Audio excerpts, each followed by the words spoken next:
My guest on this one is a really interesting and impressive guy, and I was really excited to talk to him because in a lot of ways, he and I are very similar. We grew up in the same neighborhood in New York City. We went to rival high schools. We went to rival universities, and we're about the same age. However, whereas I pursued a more conventional career path, he decided to get into politics at the ripe young age of 22 and then 23 years old. He recently lost a very close election for New York State Assembly, but had he won, he would have been the youngest assemblyman since Theodore Roosevelt, which is pretty impressive company to be in. I really enjoyed talking to him. He had a lot of really interesting views, which he took the time to explain. He has a really impressive array of policies laid out on his website if you're interested in checking that out. And overall, I think it was a really interesting conversation with someone who I think we will be seeing again in politics in some form whenever he's ready to run for some other kind of office. I think he's a great example of the youth movement our politics have seen recently with the successful elections of Representatives Alexandria Ocasio-Cortez in our very own New York, Madison Cawthorn in North Carolina, and other similarly aged representatives around the country. One thing I do want to say really quickly is that due to some bad Wi-Fi connection, the audio at the beginning is a bit choppy, but it does get better after about 10 to 15 minutes. So without further ado, Cameron Koffman.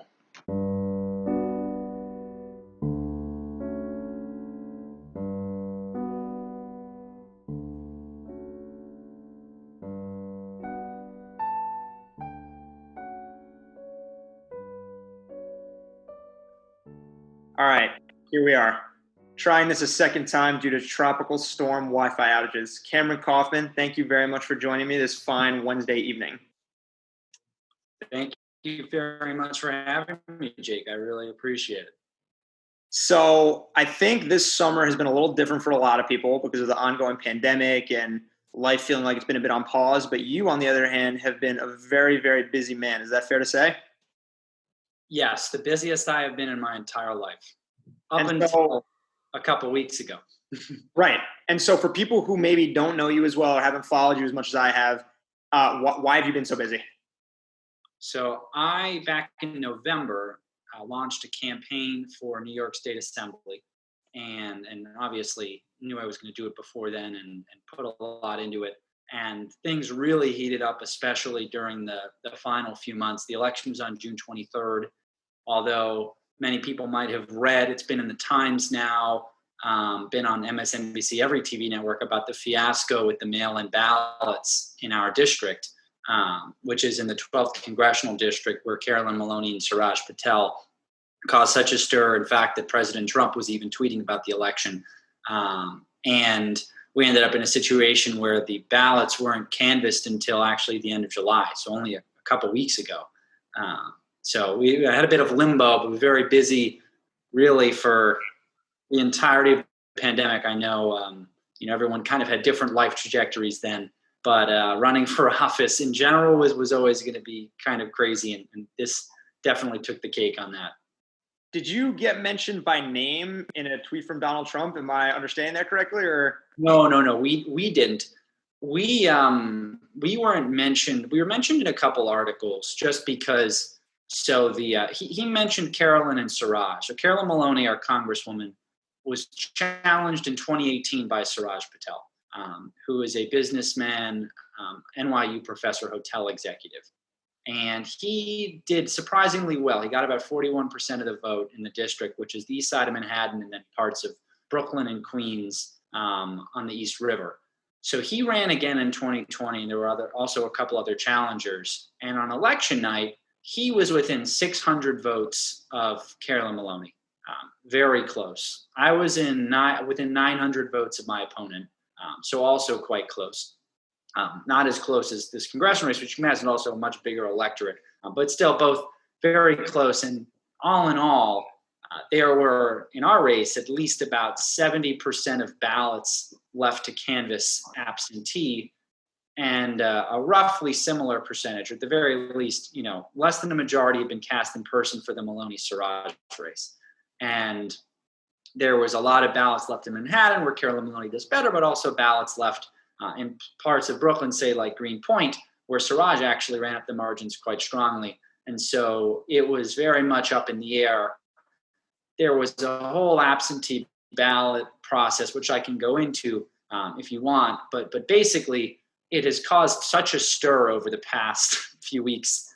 There's been a federal court case. We were originally involved in one of the court cases, but unfortunately the ballots didn't go our way. So, our race ended up being decided. There wasn't a need for any sort of litigation on either side. But the Maloney-Patel race and ballots that they're fighting about are also ballots where, some of them at least, where my name or my opponent's name was voted for as well. But so we got to have a front row seat. I got to help through this entire process, which hopefully is not a prelude to November. So I definitely will want to hear more about mail-in voting from you and absentee balloting, because that obviously has become quite a hot button topic over the last several weeks, months with the ongoing pandemic, and especially ahead of the presidential election. But to go back to your election for just a second, so what was the final margin of that? So the stuff is actually being certified, I think, today and tomorrow. We're going to end up with around 35% of the vote.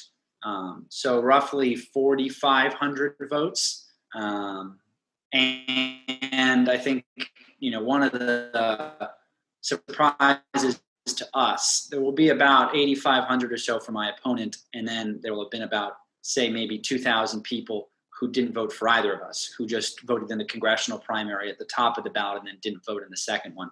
Our original turnout projection for the race was only about 10,000, 11,000. And part of the reason why so many people voted was because of the, I think, one, the presidential primary being moved to June 23rd. Not that there was anything competitive, but still people vote in the presidential primary.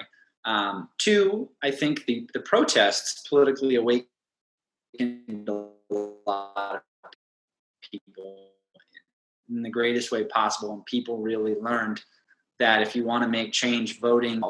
And then thirdly, I do think we did a pretty good job on the ground of driving turnout up. Obviously, we had hoped to win or hoped to come really close, but the fact is we got 40% of the vote in person, and we went up against the 9-year incumbent who started this race with about $800,000 in his bank account.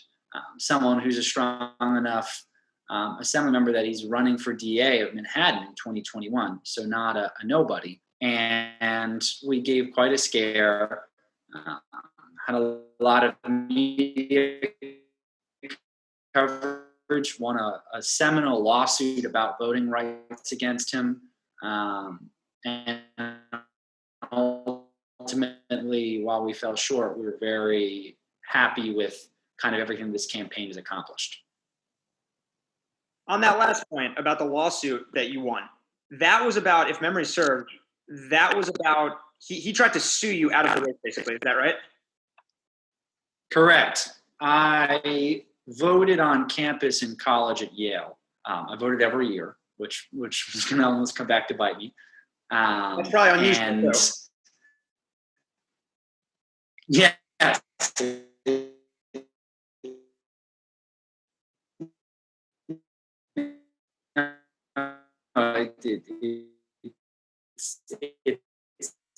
It's the weird punishment for being an active citizen that I had relinquished my New York residency. Resident for the last 5 years to run for state office. And my point was, serve jury duty in New York. I have my car registered here. I came home on breaks.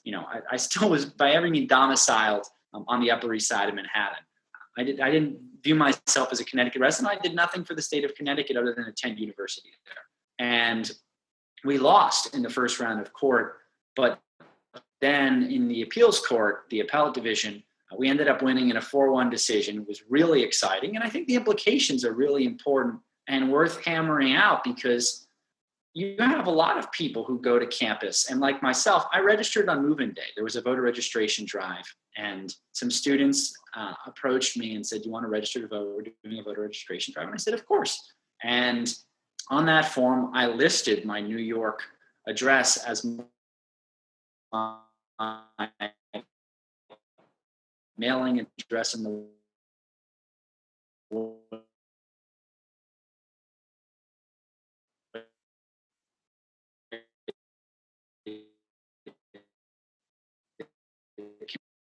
Connecticut should get in touch with me.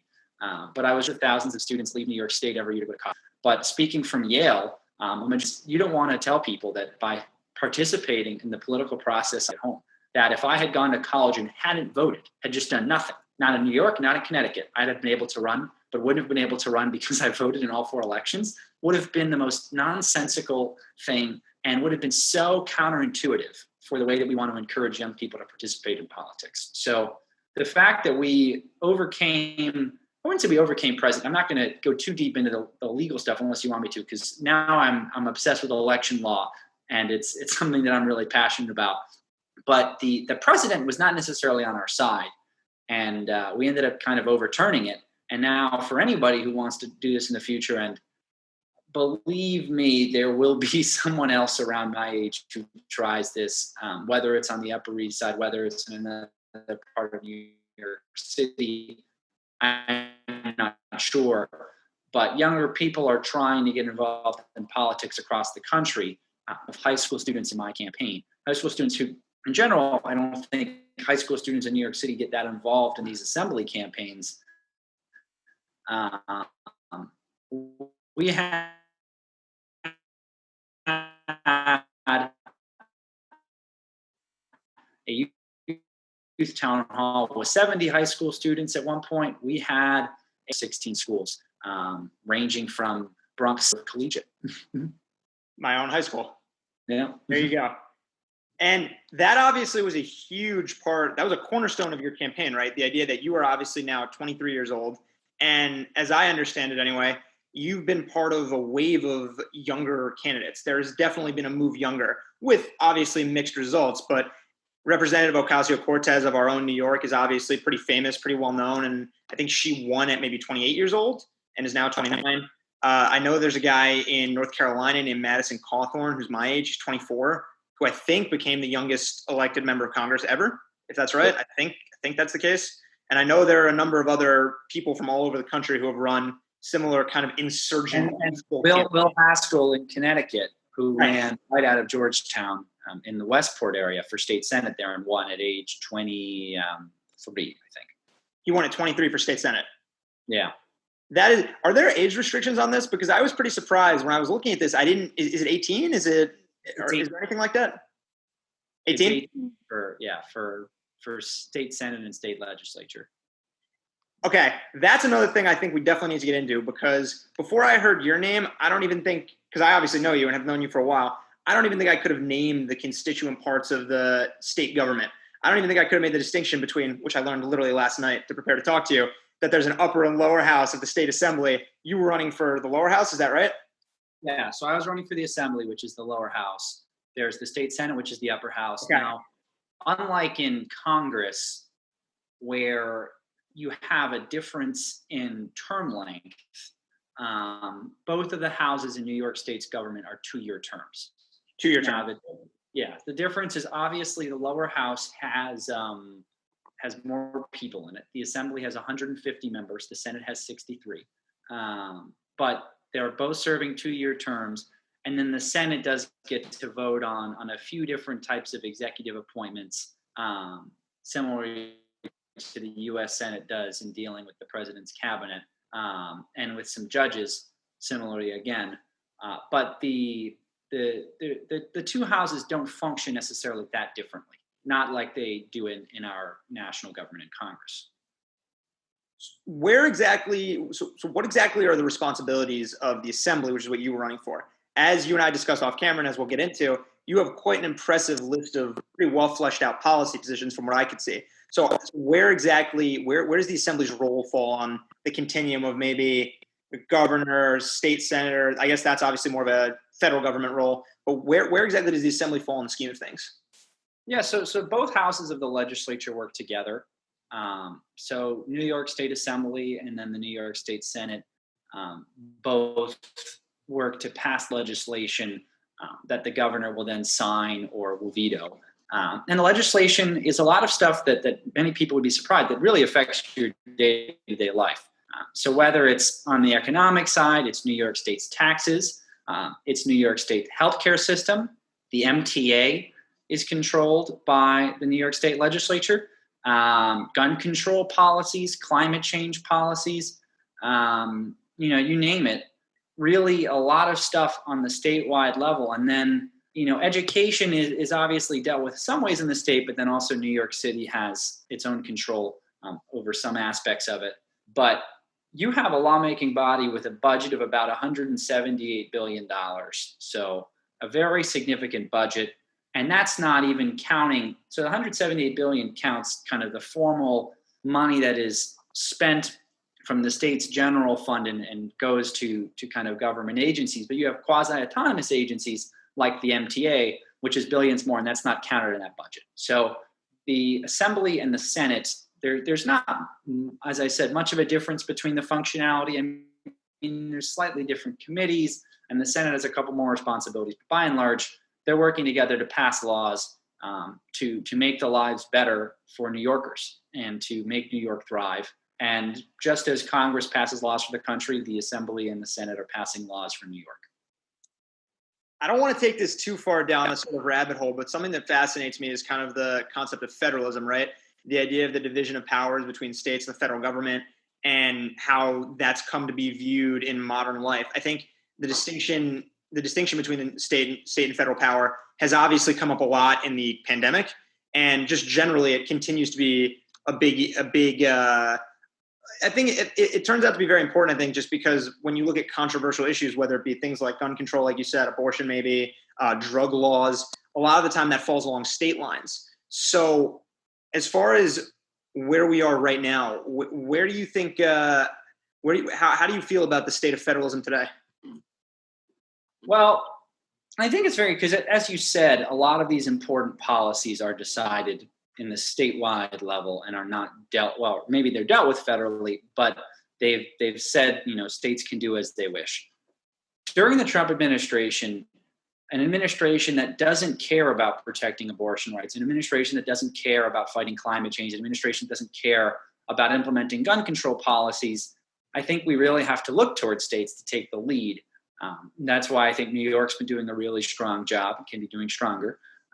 California does a great job. Massachusetts, a lot of states, obviously in the Northeast, that have Democratic legislatures and Democratic governors, or at the very least, Massachusetts has a Republican governor, but a governor who's willing to work with his Democratic legislature and pass reforms. And I think that right now, these states have taken the mantle of being lead and have done a good job. The problem over the past, say, 6 months is the pandemic has thrown everything open, because states can do certain things and they have power to do certain things. But at the end of the day, when you're dealing with something like a pandemic, you need the federal government to help coordinate this response. And you also need the fiscal power of the federal government to help you out. And you and I can get into all the different fiscal issues that the pandemic has caused.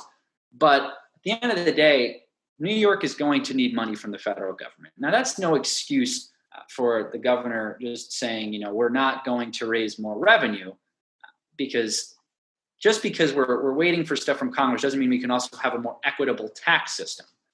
But the fact of the matter is, as strong and powerful as New York might be, we are still very much waiting for something from the federal government right now. And that something will control a lot of what we need to do and a lot of how we're going to operate.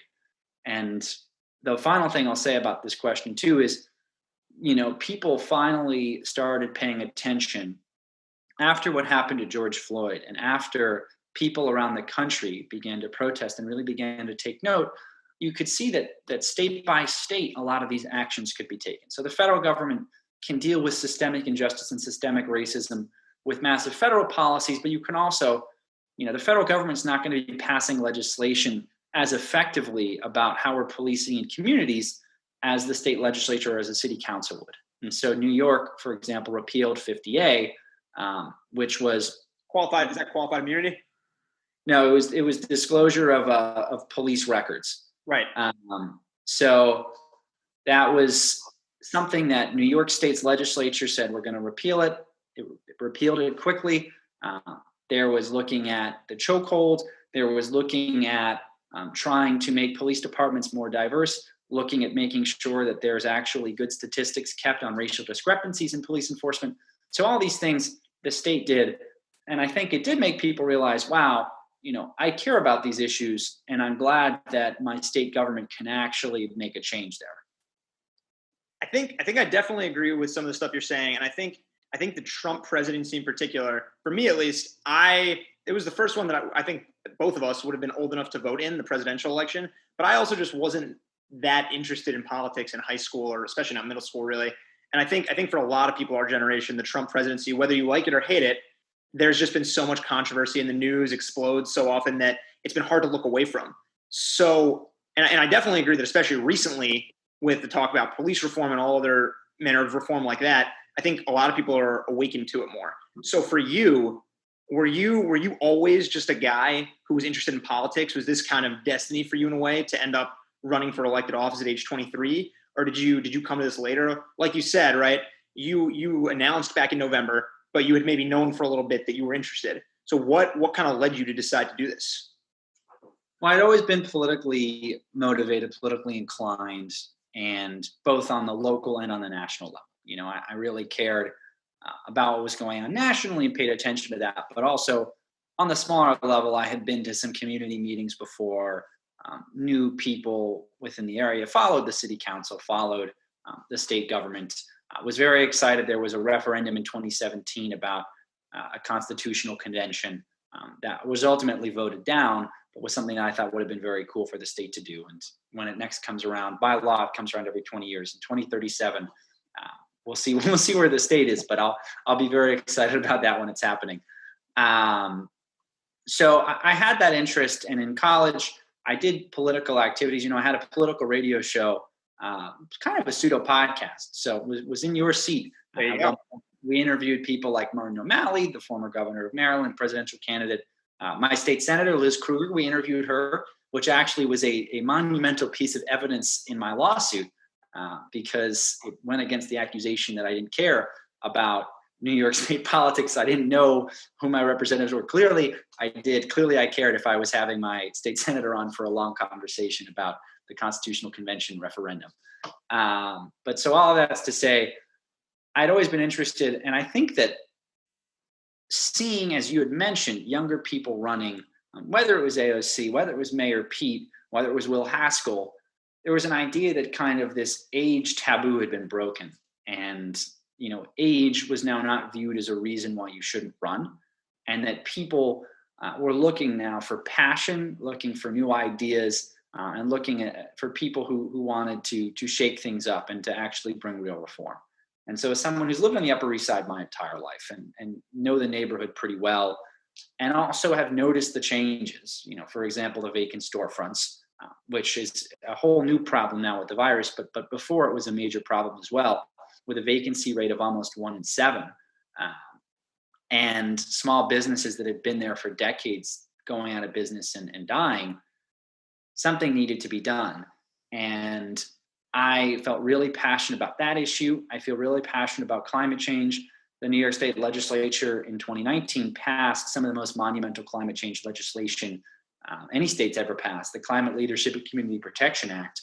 And, it's one thing to just pass good legislation and set these lofty goals, which is another thing to actually implement the policies to get New York to net zero. And I wanted to be a part of that. So all of that kind of combined, when I knew that my current assembly member didn't really want the job, was running for district attorney, so was planning on, spending a year, this upcoming year, in office, not fully legislating, and instead focusing on, mind you, a very important race for district attorney, especially with everybody now paying more attention to criminal justice reform. I thought that we needed a full-time representative, and that kind of formed one of the bases of my candidacy. And I thought there's no time like the present, and our slogan was "There's no time to waste," which ended up being very apt. We had no idea that the sense of urgency was going to end up being even more as the events unfolded over the past, 7-8 months. So from what I saw, I obviously did a little research into your opponent, your erstwhile opponent, And from what I saw, one of the only main issues I could find, I don't know, as you say, he's running for 2 campaigns, which I don't know if that's normal or if that's atypical, but one of the only issues I could see, and maybe that's for district attorney, was fully legalizing prostitution. I'm curious, what would you share that position had you won? So I believe in what's called the Nordic model. So there's actually quite a debate in New York State. There's some people that don't want to do anything on prostitution. There are people like my opponent and Senator Ramos, Jessica Ramos, who would support full decrim, and then people like State Senator Liz Krueger, our state senator on the Upper East Side, Tremaine Wright, who was an assembly member up until she decided to run for state senate and just lost, who were co-sponsoring a bill. So the partial decrim is what they did in Scandinavia. So it makes prostitution legal for the sex workers themselves. So you're not going to be prosecuting the sex workers, and that's not what you should be doing. But you can still prosecute pimps. You can still prosecute Johns, the owner of brothels, like that whole industry. And then, of course, sex traffickers, you should still be targeting with prosecution. Full decrim calls for decriminalizing everything except for sex trafficking. And I think the problem is, and you've seen it in some countries, and that's why this Nordic model has happened in places like Scandinavia, countries that have kind of watched this unfold, is when you do a full decrim, you increase demand. And you have an increased demand, then there's an increased demand for trafficking, because there are people who genuinely do want to be sex workers, but that's not enough to fill if you actually allow the demand to be the demand. And in increasing the sex trafficking and not being able to enforce it quite well, you cause a lot more problems. And I don't think anybody wants increased sex trafficking. So I think the Nordic model is a perfect compromise there. It does happen to be an assembly issue. It was not a major thing on the campaign because, well, first of all, there was plenty of other things to talk about, which we can get into. And yes, my main critiques of my opponent were that he is running for these 2 offices at the same time, which is pretty uncommon, and that he had 2 campaign finance accounts open at the same time, was transferring money. And I also thought that, this is especially a time of urgency where you need a full-time representative. And we had some issues on ethics reform and some other policies like congestion pricing. But the reason he talks about a lot, because it's an assembly issue, 1, and 2, if the assembly doesn't do anything, a district attorney could also just say, I refuse to prosecute. And that would be another way to essentially get to the same place on an issue like that. And he is very passionate about that, and it's an issue that he cares about. I disagree with him on that. I mean, I do think we need to do something. That's why I support partial decrim. But, it is a place where we disagree ideologically. And something the Daily News criticized him for, actually, in their reason for not endorsing him. Does increased availability like that, though, does legalization really increase demand? Because that would certainly cut against another position, which I wanted to ask you about, and which I happen to share. So the first person who I had on this show was Professor Jeffrey Myron of Harvard, who is he teaches a class called A Libertarian Perspective on Economics. I'm trying to remember the correct name, and he leans pretty hard libertarian on pretty much everything across the board. So one of the issues of his that I found particularly convincing, he didn't do a lecture or a section on prostitution or anything like that, but given the ones he did do, you could kind of guess where he'd fall. But he did do one on drug legalization, which I found to be very convincing. And I know that you were pro legalization of marijuana.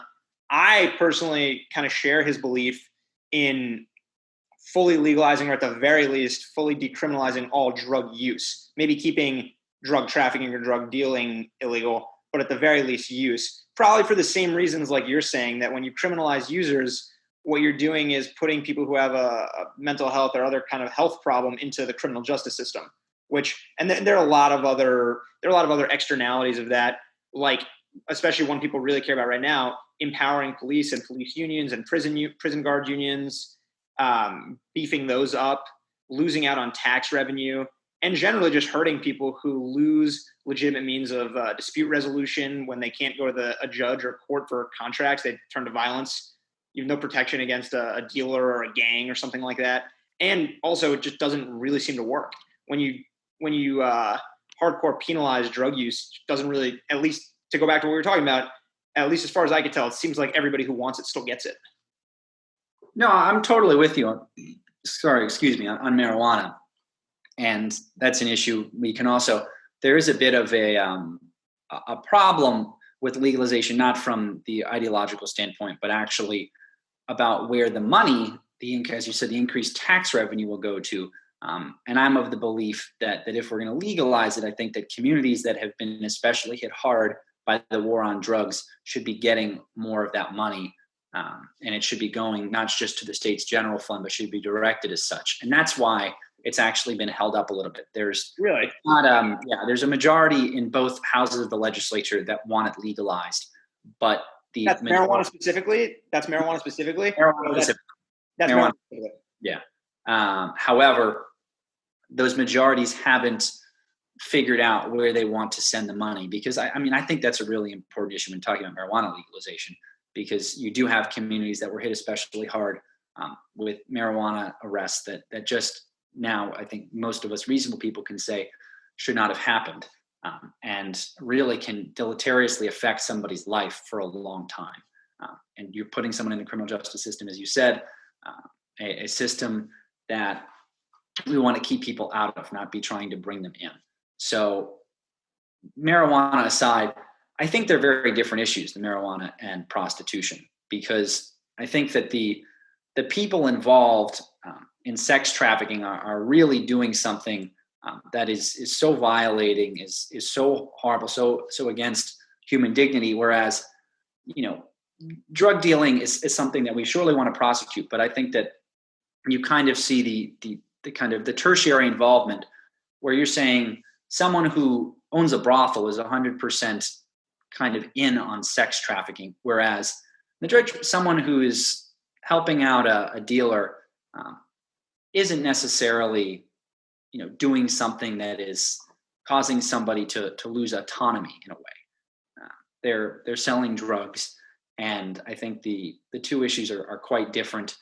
As to your question about demand, it has been proven by the data in certain countries, Germany is one example of it, that the demand does increase. And I'm not going to make, moral, ethical value judgments on every single member of society, but I do think there are certain people who, if given the cover of it being legal, would never have sought it out before, then would. And that increase, because there's already a black market right now, and that's why you're trying to do something. That's why you're trying to go to partial decrim, so that the actual sex workers can go to the police and they don't feel like they have a risk of being prosecuted. So if the demand already exists right now, the demand is going to spike when you've got people who are now given the cover of actually, somewhat saying, you're fine to do this, go ahead. I'm definitely sympathetic to that. I definitely agree with you. Involving another person as opposed to just you independently using drugs, those are obviously much different. But I think that's part of why, like you said, though, you'd heavily criminalize sex trafficking still, because that's obviously, there are a few more terrible crimes you can commit than that.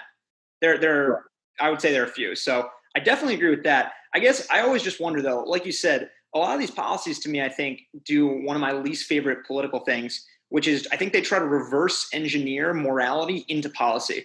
I think they look at a moral outcome that they want. For example, we want to live in a world where no one would ever be a sex worker because they wouldn't have to. They would, we think, like you said, there might be some people who just want to do that, which is fine too.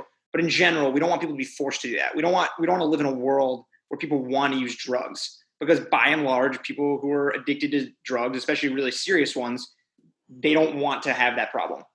We want to live in a world where those don't exist. So you criminalize them, you make them illegal, you do all these things. But the paternalistic nature, I think, of a lot of those policies ignores the reality, which is that if there is demand, now whether or not demand changes, like you said, is an empirical question that maybe in the prostitution case is borne out by the Nordic models, which I don't know the data on, so I'll take your word on that one. As far as drugs, though, I have to believe, I'm sure you know too, anyone I have ever known in my life who wanted to find whatever the drug was, they find a way to. So my general belief is that the less paternalistic we can be with policies, and the more we can focus on the actual reality and helping people with bad decisions they're going to make one way or the other, the better. Well, no, I'm with you on drugs, and that's why beyond marijuana too, we need to start thinking, especially, there's the idea of trying to keep people out of the criminal justice system. There's the idea of also saying, this is not something that we should be using law enforcement to deal with, but instead we should be investing in addiction and mental health treatment. And so I'm all agree with that. Completely agree with that. And I think that's the direction that New York State at least is heading. I think it'll take a long time for, Congress and the federal government to head that way, but New York is luckily more progressive and is thinking about these kind of things, because it is an issue that I think we've had the wrong kind of outlook on for way too long. One of the most interesting things about what you just said, though, is that part of the reason that there is actually appetite for example, marijuana reform, that one specifically, but that what's holding it up is disagreement about where the tax revenue should be allocated. That's kind of amazing to me. Yeah, right now, New York, there's no one is being prosecuted for low level marijuana enforcement. I think that, right now the winds have shifted there, and DAs have gone with decriminalizing it essentially. But what now needs to happen is the actual framework that it took a lot of these states a lot of time to develop, whether you look at Colorado and Washington, or a Massachusetts. You have to figure out how you're going to do it, who's going to be able to sell it. And the fact of the matter is, you don't want certain people being able to just take advantage of this as, there's a lot of money to be made in cannabis. I think you would agree with that. And you have a lot of people who were really hurt by our enforcement of marijuana laws for decades. Those people and their communities who have been so hurt should be able to share in the profits. And so that's why I think so many lawmakers are so passionate about that, and also looking to try and get minority-owned businesses to be a part of the cannabis distribution. And that's another one of the things. It's not just where the funding is going, it's how you're going to give out the licenses, and all of these types of questions. So while I'm with you, my campaign slogan is there's no time to waste. We shouldn't be fuffering around on anything. I do think that this is an important one to get right, because you see the floodgates open. It's a lucrative industry, and you want to make sure that we are righting some past wrongs, and that we're also making this something that not only the rich, wealthy, powerful, and well-connected have a chance to profit off of, but that everyone has a chance to be involved in what will surely bring lucrative amount of money to the state. That makes a lot of sense. And that cuts again. I think it's funny, right? A lot of people have the idea that politics is this huge dysfunctional bureaucratic machine. And I think, at least from what I've seen in my life, never having run a campaign or anything like that, or won one, I guess that's a distinction we both currently share right now, though I doubt you'll share it long. I imagine we'll see you again and you will win the next one. I think a lot of people have the sense that politics, just nothing ever happens, nothing ever changes, nothing ever moves, and it's all bureaucratic stalemate. But I think what you were just talking about is a really good example of how it's not necessarily, there are certainly examples of corruption and people with bad intentions, but a lot of it maybe is good intentions that people just haven't figured out how to resolve. That's certainly part of it. And part of it is also just legitimate disagreements that take time to get figured out. You're exactly right. And I think that's a good example of it. And you'll see plenty more in New York State coming. There's a lot of questions about healthcare legislation, the New York Health Act, which would create kind of a single payer Medicare for all in New York State. That's a legislation that has strong feelings on both sides. You had the bail reform, which was passed last year, and then there was an amendment to it in the budget this year because of how controversial it was. But again, there are people who come from good faith opinions on all parts of these issues. Not to say that everybody comes in with a good faith opinion, but that there's legitimate disagreements that can be had about the best ways to deal with these policies. And oftentimes, as with the case of the marijuana thing, it's actually something that your average voter is not even thinking about is what's holding it up. I have a lot of issues with New York State's government being corrupt and too slow. But on the case of marijuana, I think that it's an important one to get right. And I think that it's something that needs to be fleshed out. I mean, there's a whole other camp of people, especially some suburban lawmakers, who just don't want it legalized. And you have that sentiment as well. It's not that popular. Legalization is on Long Island and in parts of Westchester County. So you have to deal with that, and then you have to have the disagreement between those who want to legalize it. What are some of those issues that you have with New York State's government being too slow and corrupt is the reason for that? Well, I just think, I mean, if you look, the New York State's government was ranked as, I believe, the most corrupt state legislature. We had the most lawmakers indicted. Exactly. New York's number one in a lot. We love it. Yeah. Most lawmakers indicted or convicted out of any state. I think the number was 31 or 32 in the past decade. We really hit well with, both our Speaker of the Assembly, Sheldon Silver, a Democrat, a few years ago, and then the Republican Majority Leader, Dean Skelos. So it's both parties, it's both houses, and part of that is outside income. I think part of that is not having term limits. Part of that is not having an independent ethics authority. So JCOPE, the Joint Commission on Public Ethics, they're basically controlled by the governor and a little bit the speaker. Now, I'm a big fan of the governors, but I do think that you shouldn't really be controlling the ethics body that's supposed to be investigating you. So that was a big issue of yours, yes? Ethics reform? Ethics reform was our basically our top issue, other than trying to bring back small businesses after the pandemic. I think it's something that resonates with so many New Yorkers, because when you think of Albany, you do think of there's some corruption there. It's not. I mean, most state capitals too. I mean, if you think of Trenton, you think of Springfield, Illinois.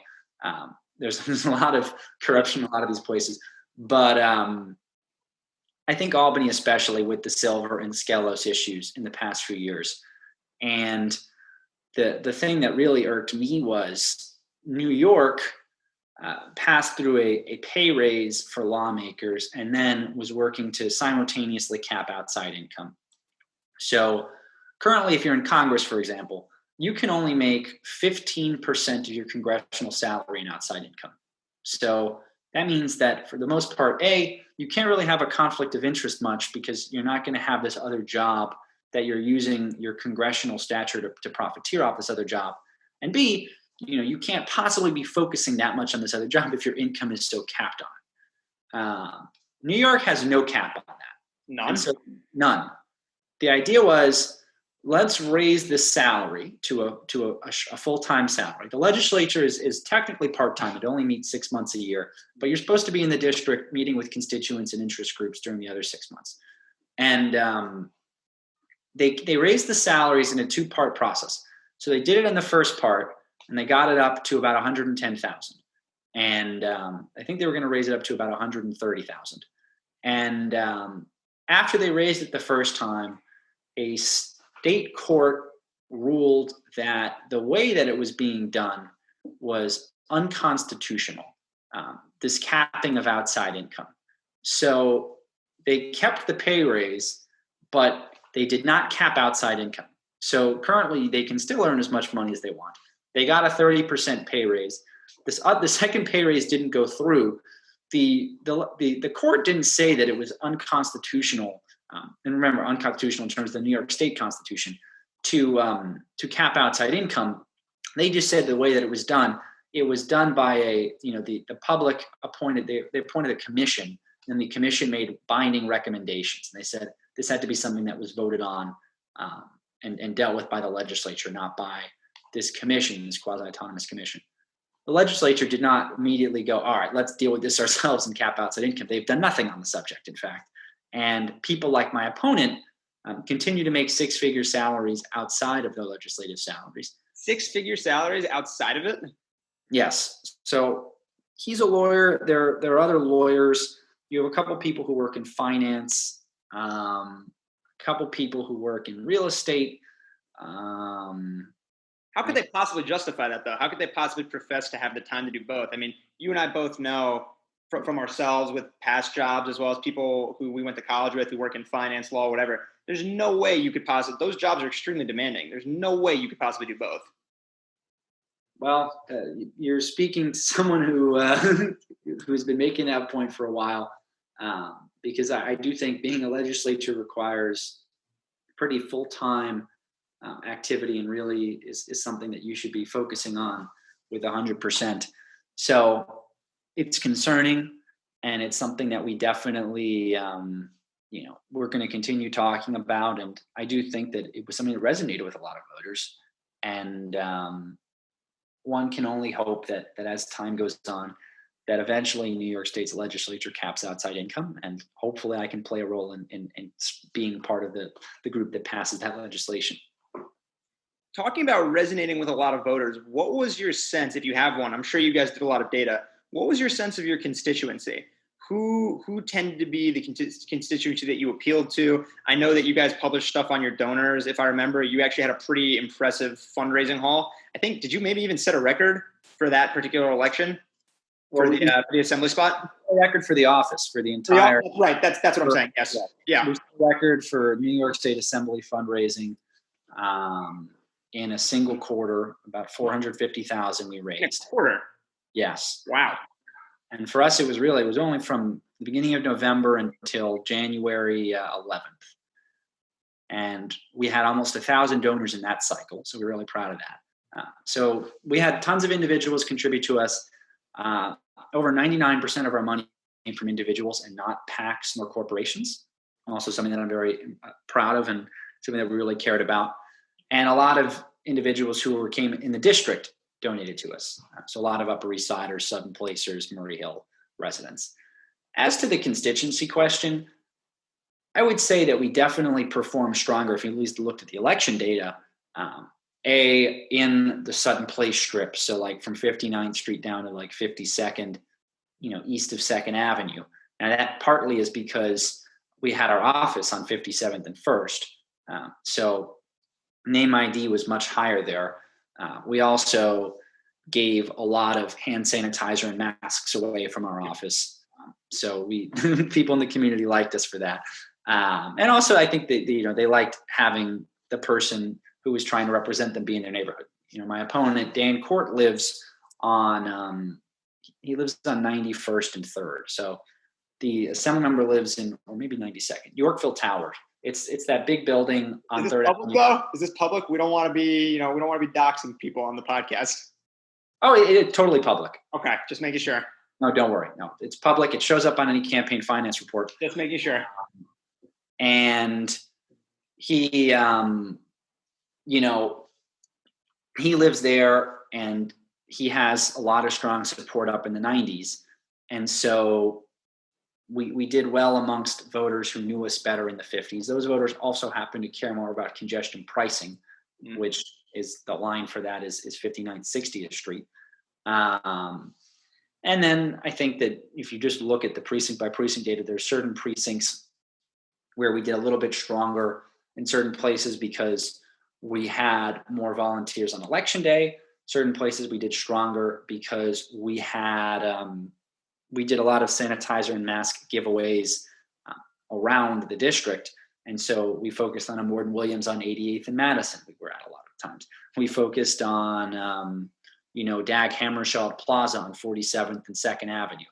So I would say that if you just geographically thought about it, that was kind of what happened. It's hard to tell in terms of like what type of person would have voted for us versus not voted for us. And, the data that we had aimed to try and get, we were sidelined because of the virus. And, mind you, the amount of people that we had flagged as potential voters was lower than the amount of people that ended up voting in the race. So the absentee, like making it easier there, that totally changed up the entire calculus in a lot of ways. And it was very hard to kind of figure out. And that's why, my opponent, he didn't declare victory after being up by about 900, being up about 20% in the in-person returns with so many absentee ballots outstanding, because neither he nor I knew what the composition of the absentee ballots were and who they voted for, what type of people they were. That's something that I think in the coming weeks and months, I'm sure that my campaign manager and I can dive into. We did get all these boxes from the Board of Elections with the copies of the absentee ballots, so we know who they were, and we could probably make educated guesses and figuring out the numbers. But in terms of as someone who really does think data is important in politics and care about it, there was only so much we could have done this cycle, which was unfortunate. But you're dealt the hand you're dealt, and that was what we were dealt. The reason I ask that, the reason I'm kind of interested in your constituency is that, again, a large part of your appeal is obviously that you're a very different candidate. At 23, you obviously are kind of a fresh face. You have new ideas, the vitality of youth behind you. I'm kind of curious. I mean, I could just imagine if I ran, I would say that would maybe galvanize some significant support for whoever I ran against by my friends who think it was funny to vote against me or something like that, or, raise money against me. Did you tend to have, as far as you're aware anyway, did you tend to have a lot of young supporters who are kind of new voters like yourself or me? Oh, totally. No, our support from young people was really robust. And whether you look at the high school volunteer network we built out, and you looked at the affidavit ballots, all these people submitting, were 18, 19, 20. We did a very good job of reaching young voters. And our strongest kind of area other than Sutton Place was Murray Hill, which happens to be the youngest part of the district. So I think people were 100% excited that a 22 then 23-year-old was running. I think one of the problems was, when things are going well, and not to say that things were going perfectly for New York before everything, but because there was about a $6 billion budget deficit that was going to need to be dealt with. But by and large, people were happy. The city and the state seemed to have a lot of good things going on. And people, I think, would have been more willing to take the risk and vote for a 23-year-old, as opposed to with New York being in the middle of its darkest hour, wanting to then vote for somebody who was 23 and who hadn't held political office before, I think was a little bit of a scarier proposition. And I think that, again, you're dealt the hand you're dealt, and there's nothing that we could really do about that. But I would say that the age thing was something that we 100% had to lean into, because, it's just a fact. I was 22, I'm 23 now. And that is who I am. And part of the allure, I'd be the youngest assemblyman since Teddy Roosevelt. A cool fact to have behind you. It would have been a cool fact, yeah. And people were excited about that. And I think there are a lot of people who believe that young people need to have a bigger role, need to have more say. But there's also people who believe, and I disagree with this, but I think it's a reasonable belief that people should kind of go through the traditional process, that you should kind of wait your turn, work your way up the ranks, and that's just the way that it works. And I think that view won the day, partly because it was a very scary proposition to some people to say, I'm going to vote for someone who I don't know as well. Dan Court's been in office for 9 years. I don't think his name ID is super high. As you said, you didn't know who your state assembly member was, but people, I did not. Talking to people on the street, some people knew who he was, some people didn't know who he was, but he's been around the block. And I think that when looking back at that, people were happier to go with the familiar face, given the uncertainty of the times. And what's your read, if you have one? Again, very hard to tell and very hard to deal in counterfactual as always. But if it hadn't turned, so I guess let me preface that by saying this: was this a large turnout for this kind of election? It was. It was a record turnout. It was a record turnout. And do you feel like, don't consider it self-serving at all, but seriously, do you feel like your kind of novelty and the excitement around your campaign had a lot to do with that? I do think we got people that hadn't voted to vote, 100%. And you looked, we had access from the state at the data of the people who requested absentee ballots. And that we could see there was a large amount of people who were not what you would call triple or double prime voters. So people who had voted in a certain amount of primaries before. So a lot had maybe only voted in the 2016 presidential primary, or had only voted in the 2008, the Hillary Obama presidential primary. So you had first-time primary voters or second-time primary voters that came out. I think we got some people. I think that the competitive congressional race got some people. I think that the fact, as I said, I think the kind of the protests and people paying more attention got people. And then I think people are at home. It's the coronavirus. And New York doesn't make it very easy to vote absentee. That's part of the reason why I voted on campus in Connecticut. New York has kind of a convoluted absentee ballot system. And I failed in 2016. I didn't vote in the presidential election in 2016 because I applied absentee for Massachusetts and I never got my registration. Well, that's unfortunate. Yeah. And no one should have tried to get an absentee ballot and should not get it, I think. And we can talk about what happened this year, but the fact of the matter is that they made it easier. At least, everyone was mailed a ballot request form, and the first time they had the website online where you could request a ballot, which they should have had for ages, and they didn't. And so I think that just the sheer ease plus more people paying attention, all those factors combined. But I definitely, we're not the sole reason that there was record turnout, but we definitely got more people to vote. And mind you, there was probably people who were voting against me, but there were definitely a lot of people who were voting just for the first time and voting for me. Because we did see when we were going through the absentee ballots and, we had volunteers and everyone could see ballots. There were ballots where people only voted in our race and didn't vote in the congressional race, which is kind of unheard of. How do you get people to care about races like this? Because this one had record turnout, right? But what percentage of the electorate that was eligible for this actually did vote in it? I think even in the presidential races, if I'm remembering correctly, even in 2016, which is a big turnout election, wasn't it only 60-something% of the electorate that voted? Yeah, I think that was not even, I think it was like 57%. Right, and that obviously was an enormously consequential election about which a ton of people cared and still care.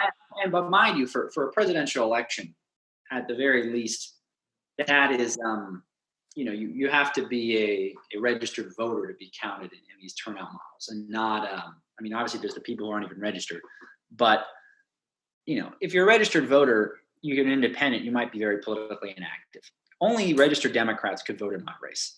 And so in our district, there's about 50,000 of them. We had about 16,000 almost, or just under 16,000 attempt to vote, because you had some ballots that were ruled invalid and whatnot.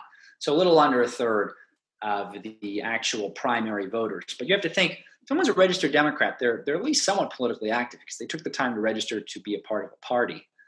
So they're at a higher level than, say, just your average independent voter. Turnout should be higher, but I think it's great to see turnout going up that high. And it was higher in ours. We had the same amount of votes cast roughly as some other districts, and our district actually has less Democrats as a proportion than some other ones. It's still obviously a strong majority Democrat in terms of the voters, but it's not, I believe it's 18,000 Republicans in it. So the fact is most districts have 65,000 Democrats, 60,000 Democrats, maybe 70. Ours doesn't, but we got turnout up to 16,000, which is something we're pretty proud of. I won't switch gears for a second because you and I'm sure, could go down policy loopholes and things like that for ages.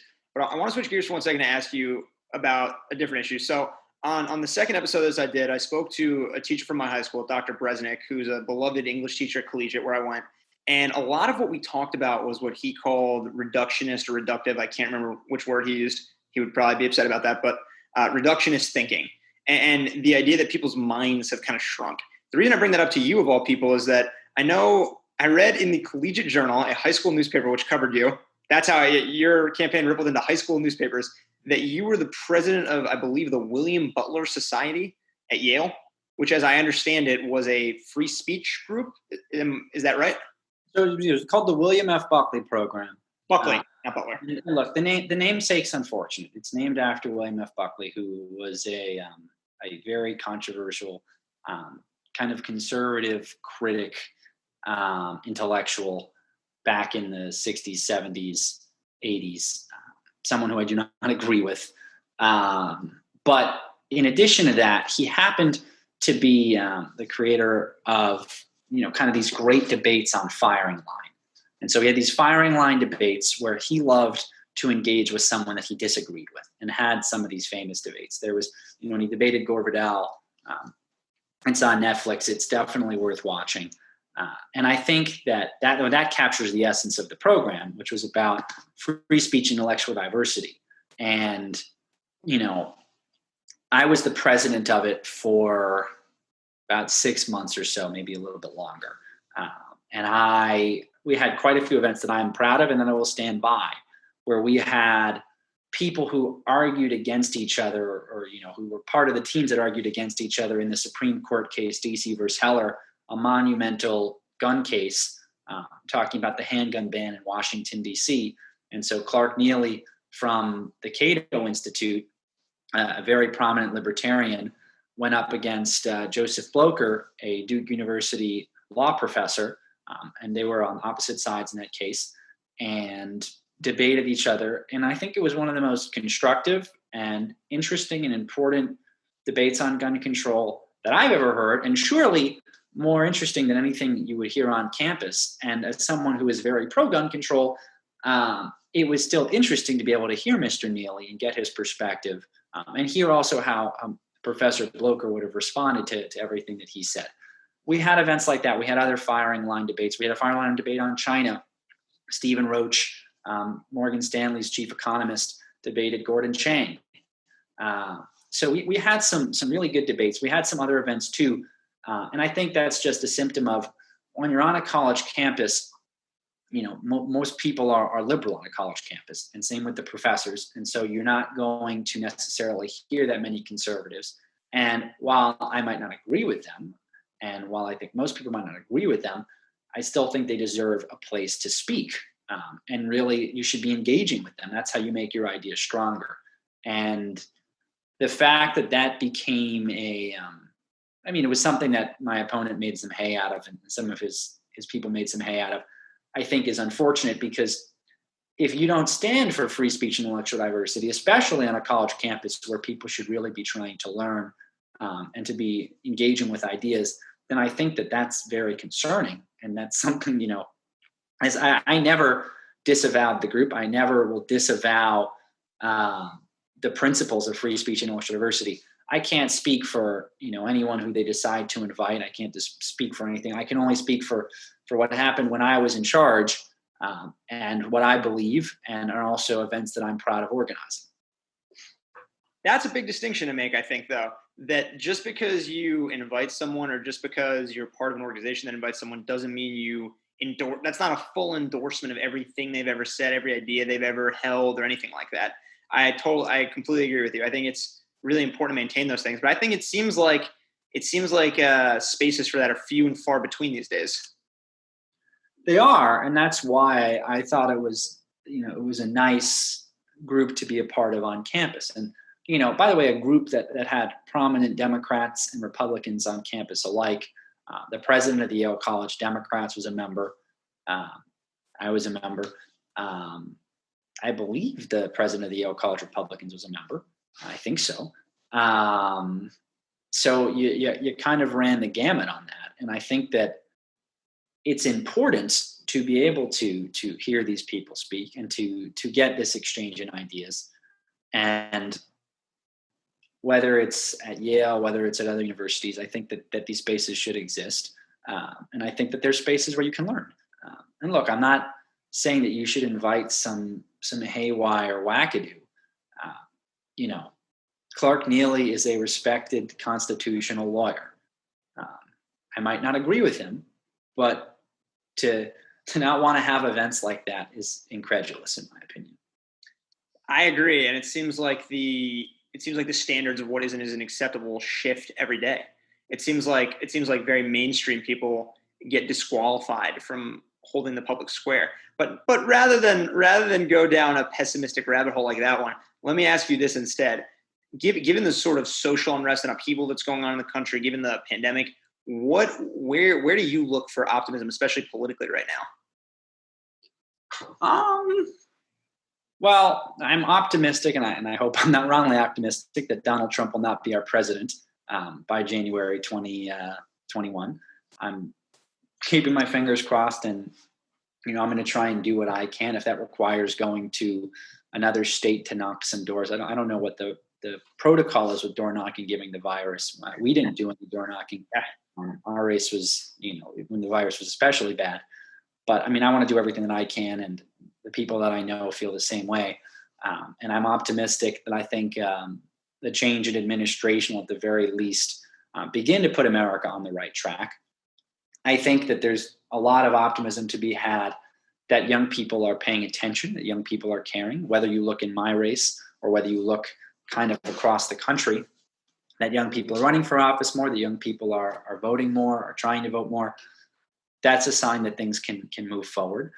But yeah, no, I mean, you're right. It's definitely a tough time for the nation right now. And I think that there's a lot to be unhappy about. There's a lot that we need to reckon with.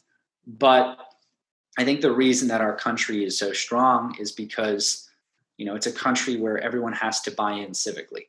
And it's a country that gets built when people want to get involved locally, when people want to pay attention, when people want to be civic minded. And I think that the kind of impetus to do that is higher now than it's ever been. And you're going to have people who are actually going to pay attention, who are actually going to get involved, who are actually going to, whether it's running for the most local of offices or whether it's, assisting in a local campaign, are going to try and make this difference. And that's the way that America is going to get built back. It's by working together. And I think it's still possible. I think the first step is getting rid of our current president. And then I think after that, we can start having a reckoning about a lot of these important issues. I hope that, when it's President Biden, that we're talking about income inequality, that we're talking about the criminal justice system. We're talking about climate change still. And it's a long road ahead, but I still think that this country has so much potential, and, some people seem to be giving up on it, which I find concerning. I would not remotely do that just yet. I think that may be just as good a time as any for me to say thank you for joining me and invite you back for maybe a little promo for your next campaign. But let me just ask you, do you think you'll run for something again in the near future or in the future? I'm not exactly sure what's next. I really, really appreciated the experience of getting to meet thousands of people in my neighborhood, getting to immerse myself. I'm a policy wonk, getting to immerse myself in policy, and getting to hear from so many people what keeps them up at night, what matters to them. From the smallest issues about the fresh direct truck that is parked too long on East 84th Street, to these large issues about our president, about climate change, about abortion rights. And that's an experience that I really think is important, and one that I definitely want to have again. I care deeply about my community. I care deeply about my state. I want to help it as much as I can, whether it's running for office, whether it's getting involved in a 2021 campaign, be it for mayor, for district attorney. I don't exactly know, but I do know that, what I started and what I've kind of been a part of already is something that I want to continue. And it really was such a special experience. So I appreciate you having me on the show. I feel like I'm in esteemed company, talking with Harvard professors. Well, I appreciate that. I do appreciate that. And lastly, let's just say, for people who would be interested in learning more about the campaign you just ran or some of your policy positions, that's CameronKoffman.com. Yeah, and Koffman spelled Koffman. The website's still up, so you can read up, and Google News search. There's plenty of stuff. There you go. Well, thank you so much, Cameron. Thanks, Jake.